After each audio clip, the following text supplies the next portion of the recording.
Rolling Stone magazine's overdue apology and retraction of its bogus story of that UVA fraternity rape brings to 3 the number of recently exposed whoppers that had made their way into the national bloodstream. First was the claim that a white cop in Ferguson, Missouri shot dead a young black man as he stood before him with his hands up. Then Senate Democratic leader Harry Reid refused even to try to defend his outright lie that Mitt Romney had paid no income taxes.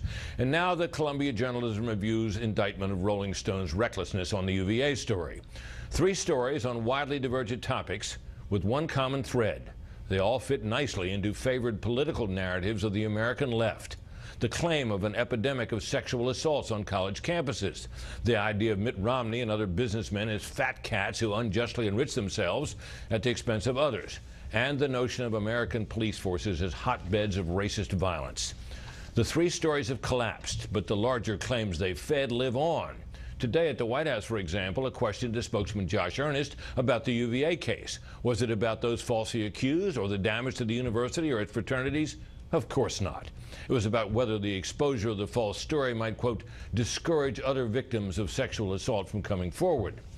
The Rolling Stone music, you might say, has stopped, but the beat goes on. Brett? Britt, there are false stories, wrong stories on the right as well. Sure there are, but can you imagine if something like this had happened at this network and we had published an entirely false account of an event that never happened? No one associated with that would still be working here. Not the journalist who did it, not the supervisors, not the executives who countenanced it. It would be all over. We just haven't seen that. And I think the reason is clear. It's different on the left.